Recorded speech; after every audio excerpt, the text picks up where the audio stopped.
Hello po mga kababayan, kamusta po kayong lahat? And once again, welcome back to another episode of Simply Talkies Vlog, your underrated vlogger.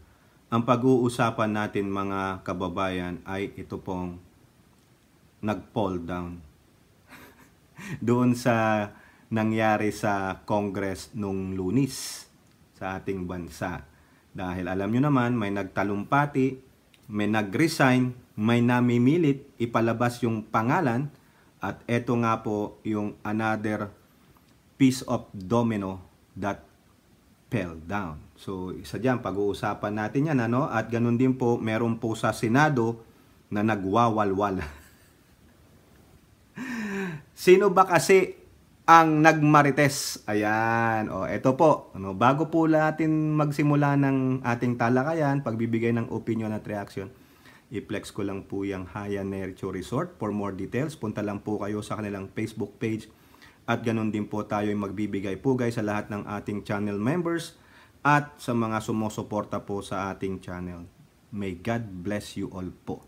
So eto po mga kababayan, unahin muna natin yung pahayag ng inyong magaling na dating Pangulong Rodrigo Duterte. Kasi doon po sa kanyang show, yung show niya doon sa kabilang Nation Building na punong-puno po ng mga kagalingan at katalinuhan na that they already built a nation full of what?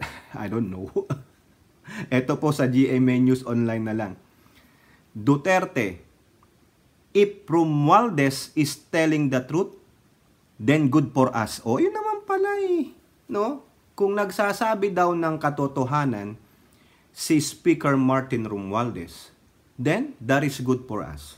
Ano ibig sabihin niya dyan? Eto po. Former President Rodrigo Duterte said it was well and good if Speaker Ferdinand Romualdez was telling the truth about standing up for the integrity of the House of Representatives. Ayun naman pala, no?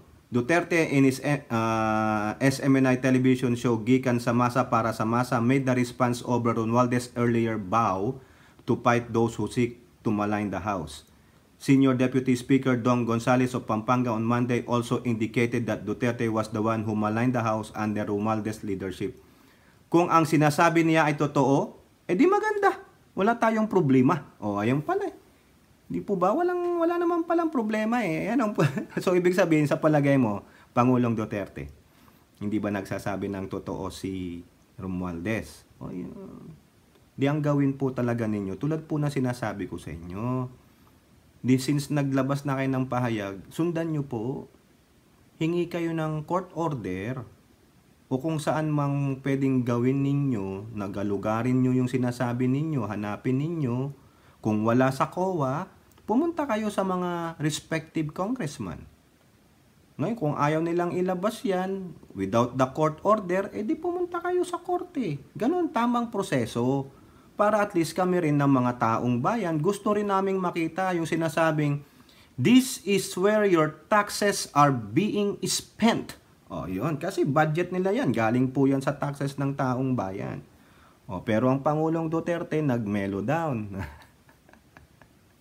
So, di ba tuwang-tuwa yung kanilang mga supporters diyan, lalo na yung mga cultonatics nila. Siyempre, kung ano po ang sasabihin ng kanilang puon, yung po yun. Sabi niya, kung si speaker nagsasabi ng totoo, then okay na yun. If what he is saying is really true, if it is what is happening right now, then we should be thankful to Romualdez. Ayan, pero may pag-aalinlangan pa rin. Di po ba? Kaya yan. Kaya maganda, di ba? Ito naman ang sabi niya kay Dong Gonzales nung nag-resign. I respect his decision. I will encourage those who are not in tune with us. You are always welcome to go out. Ganun talaga yan. Di po ba? May mga prinsipyo din sila. Di ba ang sabi niya? Labanan lang ng prinsipyo yan. Di may prinsipyo kayo, may prinsipyo dun siya. Yun nga lang, hindi kayo nagkakatugma. Kaya, I better get out. Ayun lang yan. We can build fresh personalities or faces. We can always rebuild it. If it is in tatters, we can rebuild the party anytime. Ang importante kasi dyan, iyong prinsipyo. O tama naman. May prinsipyo si Don Gonzales, may prinsipyo ang partida nyo, may partido ninyo, may prinsipyo ka. Hindi lang kayo nagkakatugma. O, so why should I stay? Diba? O, party principle is important, but the most important is the person. Kung wala kang prinsipyo sa buhay, papayag ka lang pakisama. Don't expect me to clap. O, correct. Hindi rin naman siya magkaklap sa prinsipyo mo kung makikisama ka lang. Di po ba? Ganun lang yan. Walang masamang tinapay. Kasi hindi naman tayo pare-pareho. Minsan, nagkakasama tayo, pero meron din tayong mga differences. All we have to do is respect each other's differences. Huwag kayong pikon. Ganun lang yan. Eh, ikaw kasi sinalig mo eh. Sinasalig mo kung saan yung mga kapartido mo nandoon. O sino ang unang hindi rumispeto? Di po ba? O. Biruin mo, ang dami mong kapartido doon na sinalig mo, pati anak mo sinalig mo. Pasensya naman po no sa mga ano ba to? Mga fans ni dating Pangulong Duterte ninyo, eh ganun po talaga. May masasalig at masasalig tayo, hindi tayo pareho ng prinsipyo. Oh. Pero hindi kinakailangan magpasaringan tayo ng masasama. Yun lang yan. Di po ba? Oh. O, eto po, labas na tayo dyan sa dati nyong Pangulong Duterte. Okay? Punta na tayo kay Arroyo. No? Kasi po, itong si Arroyo, natanggalan po ng totoo pala, binasa lang natin kahapon na may possibility na matanggalan siya ng speakership role. O ngayon, nagkatotoo po. Muang strike 2. Arroyo, remove as Deputy Speaker. Now, an ordinary House member. Every time wala siya sa Kongreso, lagi siyang natatanggal. Di ba? Tanggal po siya. Pampanga 2nd District Congresswoman and former President Gloria Macapagal Arroyo has been removed as Deputy Speaker in the House of Representatives. Ang papalit po sa kanya ay si Representative Tony Pet Albano ng Isabela 1st District. O, ayan. Kaya kakaya naman ito. No? Kasi ano ba ang dahilan? Hindi yata sila pumirma doon sa House Resolution 1414. Wala pa pong statement. Yung dati din yung Pangulo ng Siopaw. No? Dati ng Pangulo, you hold the highest position in the land. Nandiyan ka pa rin sa Congress, nandiyan ka pa rin sa Senado. Parang unsatisfied ka, hindi mo na fulfill ang pagiging presidente mo. Yun ang tinatawag mong power hungry. If you hold the highest position in the land, you become the president. What more? Ba't ka pa mag-congressman o whatever? Maging ordinary citizen ka na lang because you already govern the country. Di po ba? Kung ano gusto mo, mga advisory role, pero yung hahawa ka pa ng distrito, senator, gobernador, no, mayor, unjustifiable yung ganun. Sa akin lang, ha. Yun lang po yung opinion ko. Hindi naman tayo pareho ng opinion. O may isa pa pong natanggal dyan kasi kahapon dalawa sila na hindi pumirma. Ito, si Representative Isidro Ungab. Ungab reacts to removal as Deputy Speaker. I accept without bitterness. Really? Really? Baka pasad mo lang yan, no? Sabi niya, I accept the decision of the House leadership to remove me from my position as Deputy Speaker. I have been in Congress long enough to understand the dynamics and interpersonal relations among its members. Yun lang po ang sabi niya. I accept my fate without any rancor nor bitterness. I leave the Deputy Speakership position assured that I have performed my duties well, with the best intentions and great love for my country. Ungab said that despite his removal, he will supportive of this administration, believing in its program of government. As I also have helped in the campaign last year in the belief that I can bring a better hope and future for the Filipino people. O sana ganun nga po, no? Ang problema hanggang hope and future na lang tayo Ang tagal nyo na rin pala sa Kongreso, pero ganun pa rin ang kininat ng bansa natin. Stagnant. Bali-balita po kasi ito daw pong dalawa na ito, si Gloria saka itong si Ungab, supporter nung bagong oposisyon, no, na pinamumunuan ng inyong dating presidente Duterte. Okay? So labas na po tayo diyan, yung mga dominong bumagsak. Marami pa siguro diyan, no? And they all fell down. Okay. Ito naman, yung nagngingit-ngit na senador. Pero bago po diyan, no? Meron po kasi ditong balita sa Politico, series of articles po, na mukhang mga miyembro po ng Senado ang pinatutungkulan dito.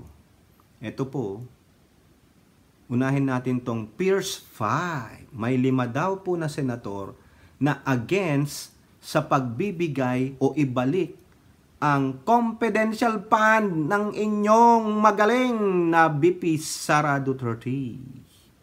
Putik, pera pa rin ang usapan, ano? Ang laki kasi, 650 million, no? Ilang kondo na kaya mabibili niyan? Ilang rest house na kaya mabibili niyan sa Zambales, no? Nangangarap, no? 650 million.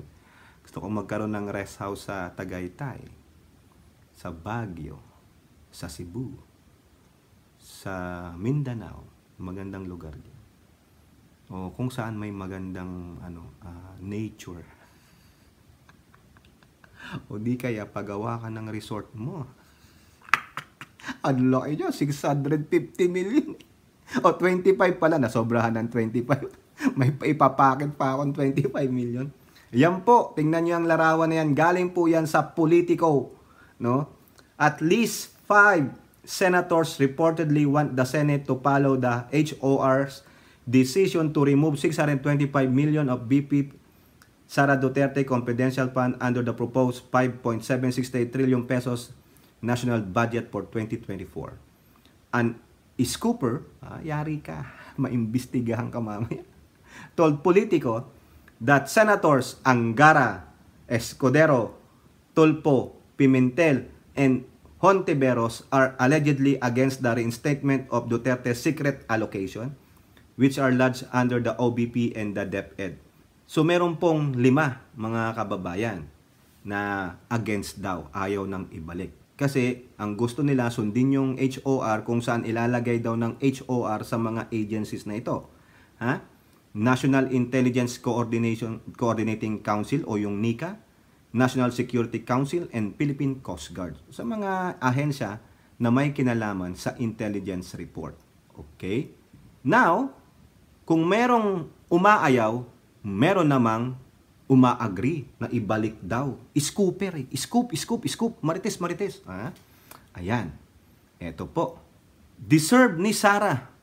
9 senators reportedly want BP's confidential funds back. Tingnan nyo po yung larawan. Siyam daw po sila dyan. Galing po yan sa Politico, ha? Hindi po sa akin yan. Wala po tayong scooper. At least 9 senators reportedly want VP Sara Duterte 625 million in confidential fund back despite of HOR decision to channel it to other government agencies. So, eto daw po, no? Si Padilla, Go, Revilla, De La Rosa, Estrada, Lapid, Tolentino, Villar. O ilan yan? 2, 4, 6, 8 ito. Saka daw si Cayetano, si Pia. O, 9 plus 5 is 14. Nasaan yung 10? Eh, di ba 24 kayo? Nasaan si Marcos? Another Cayetano. Another Villar. Si Villanueva. Si Subiri. Kulang ako ng 5. Kasi 24 senators to eh. Nasaan kayo? Ha? Ayan, mga kababayan, ha? Tandaan nyo yan, ha? 9 against 5. Kailangan pa dyan majority votes. No? Kailangan dyan 2/3 of 24. O, bahala na po kayo. Paano yan? Ay nang bahala. 16? Kailangan makakuha ka ng 16? O, kailangan na lang ni Sara ng 7. Awitan mo yung 7 out of 7. Baka another Cayetano. O si Amy, makasara yan, di ba? O, sino pa ba? Si Villanueva, Subiri, ayaw ni Subiri. Gusto niya talaga tagalin. O, di ba? Mostly nung umaayon dito, si Padilla, Sigo, at Bato, kakampi nila yan. Now, eto problema. No, yari yan, nag-leak na yan. Nag-leak yan. Bakit mayayari ito? Kasi, dito po sa balita, dalawang balita ang kukuhanan natin. One is another from Politico. Ito naman sa Manila Bulletin. Who leak info on senators in favor of restoring BP Sara CIF? Subiri, Estrada, wants Senate ethics probe. Ayan. No? Meron nga pong video, mga kababayan, na galit na galit si Jinggoy Estrada. Hindi ko na po isasama dito, mga kababayan, yung video kasi medyo matagal, almost 5 minutes, no? Baka mabore naman kayo. Pero galit na galit po siya, no? Kasi bakit? Kasi po itong bagay na ito ay nangyari sa executive meeting. Sila lang po.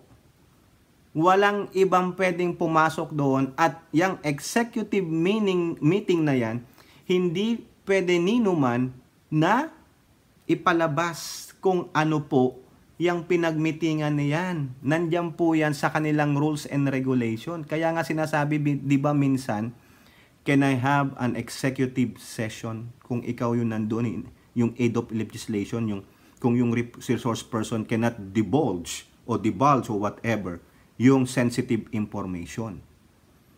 Naalala ko niyan sa Commission on Appointment, si Congressman Erwin Tulfo. Tinatanong siya yung mga sensitive matters about his citizenship, about his ganito.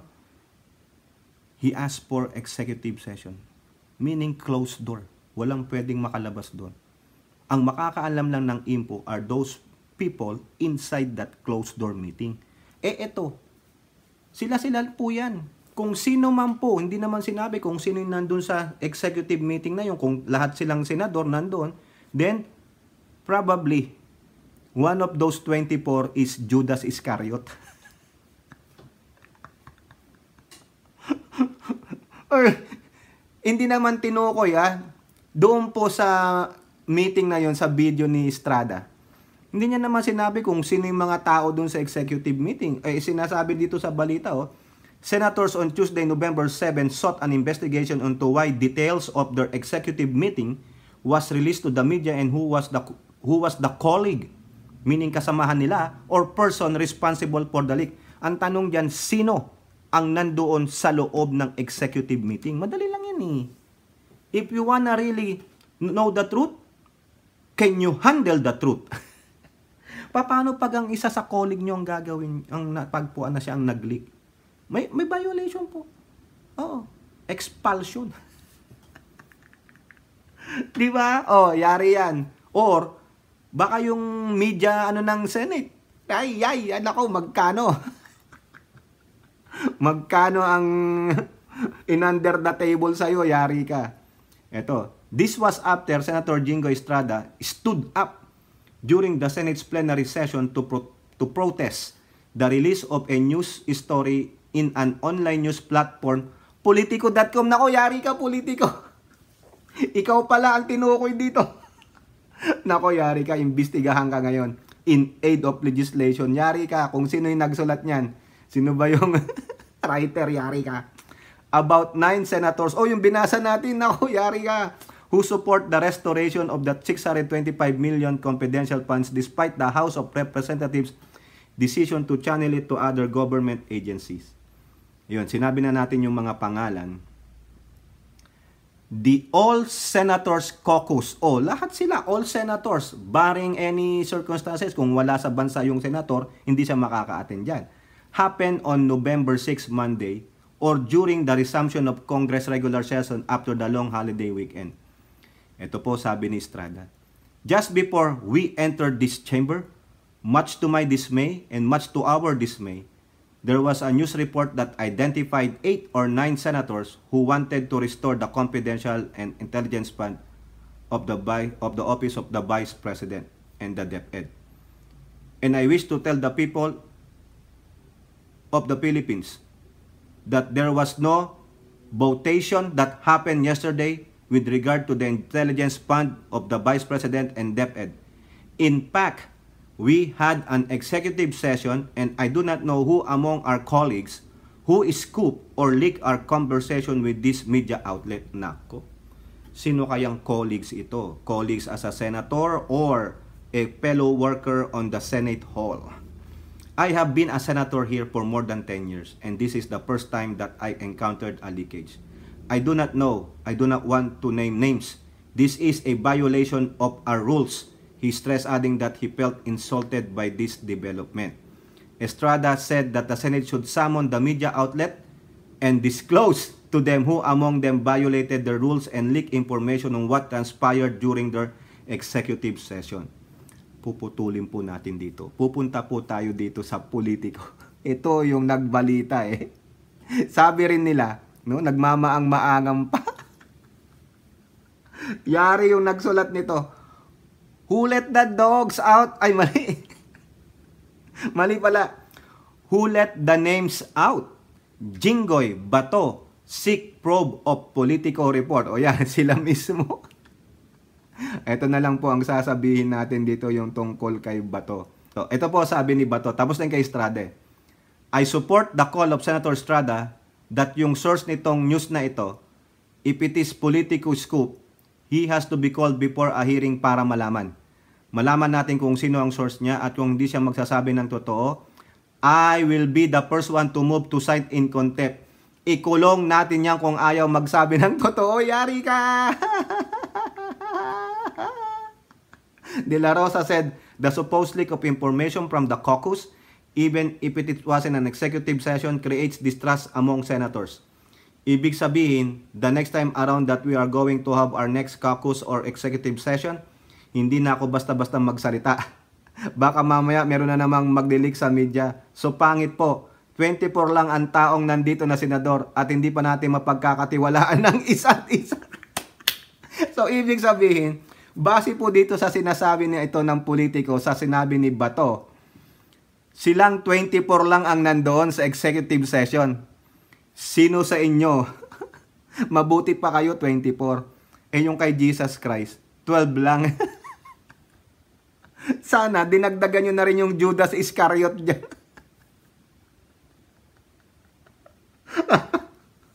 Aray ko. Sino ang Judas Iscariot among the 24? Aray ko po, aray ko. Kaya dapat pag executive session, walang phones. Gawin mo dyan, Mig Subiri. Kung may executive session kayo, parang yung mga concert ni Bruno Mars dyan sa Vegas, bawal ang cellphone. They will give you a pouch or yung lalagyan, ilalagay nyo sa locker mga cellphone nyo. Kaya walang makakatawag. Ang may cellphone lang yung mga bodyguard, yung organizer. Kasi bawal i-video. Diyan kay Bato, ganun din gawin mo, Subiri. Bawal ang cellphone. O kaya, put your phones on a silent mode. Pero ganun pa rin eh, kasi may matabil. Ano ba? 13 pieces of silver? Ha? Oy, sino ka man? Kasi sabi na dito, 24 lang kami. So, isa sa kanila o dalawa sa kanila, dagdagan nyo naman. Times 2 naman. Grabe, mga kababayan. O, ito. Senate President Juan Miguel Zubiri agree with Estrada and said he was too very disappointed over the leakage. Dito na po tayo sa Manila Bulletin, ha. Zubiri also insisted there was no voting. Wala pa po nangyayari. Kumbaga, napag-uusapan lang nila pero wala. That took place, but a healthy discussion. Oh. It's not fair to say that one group is for this and one group is for that because in the end, we were unanimous in the committee report that the good gentleman from Aurora will be presenting today. O si Sani Angara, yung kasi siya po ang humahawak sa Finance Committee. No? I'm very alarmed. We had a meeting with the leadership. Senator Joel Villanueva and Senator Loren Legarda. We met because of the implication of leakage during executive sessions. The executive department and very sensitive departments of government may no longer divulge information to us during the executive session if they knew somebody might leak that. That's why I take this very seriously. Meron po. Zubiri said he will task Senator Nancy Binay, who heads the Senate Ethics Panel, to investigate the matter to send a very strong signal that this shall not happen again. So, sino yung 5? Si Marcos, 10. Si Legarda, si Binay, yung isang Cayetano, yung isang Villar, si Pimentel, sino pa yung nasabi ko kaninang wala? Si Angara, si Villanueva, si Zubiri, may isa pa, naiwanan pa tayo ng isa, yung 10 na walang boto. Di ba? Senator Majority Leader Villanueva agree with Zubiri and Estrada. Senator Francis Chis Escudero also stood up to agree and debunk the news story, saying it was not what transpired during the executive session. The facts contained in the article, Mr. President, is not a leak. Chismis yun. So there is no leak to speak or really to what they truly transpired in the executive session. Oh. Chismis man o leak, bawal pa rin. Kailangan maparusahan yan. Ikaw, Nancy Binay, no? Kailangan parusahan nyo yan. Villanueva, reading the rules of the Senate during executive session, reminded that under Section 129 of our rules state that any senator who violates the provision contained in the preceding section may, by a 2/3 votes of all the senators, be expelled from the Senate. Ay nako, Binay, husayan mo, sino yan? Sana may ma-expel. And if the violator is an official or employee of the Senate, kung hindi daw po senator, official or employee, he or she shall be dismissed. Ayan. It's not just about the leak, it's about the sanctity of the executive session. We need to perform our duties and responsibilities here in the Senate. Tama naman yan. Tama, di ba? So 24 lang kayo at sino po yung kasama nyo doon sa loob ng executive session nyo? Nandyan po yan. Tandaan nyo, sila na nagsabi, based on the rules, whoever patunayan with the 2/3 votes can be expelled. If there is a officer or an employee of the Senate, they can be dismissed. Hindi na kailangan ng 2/3 votes kasi pang senador lang yun. Di po ba? They may. Depende po yun sa magiging desisyon. No? Kayo talaga, kahit saan talaga. Ang lakas ng lahi ni Judas Iscariot. Paano pa nakapaglahi yun? Di ba? Sinabit na nga yung sarili, nakapaglahi pa pala yung animal na yun. Pasensya naman po no mga kababayan, no. Galit na galit. Ayan yan po, ayan pong yung masasabi doon sa sinabi ni dating Pangulong Duterte ninyo na kung nagsasabi ng totoo si Romualdez, then so be it. Good na sa kanila yun. Di ba? At ganun din po sabi niya kung ayaw sa prinsipyo namin, di umalis ka. Ganun lang, di ba? Si Gloria at si Ungab tinanggal. Mag-abang-abang po kayo ng revenge factor ni Gloria. Nadadalawahan na po siya. Alam nyo naman yan.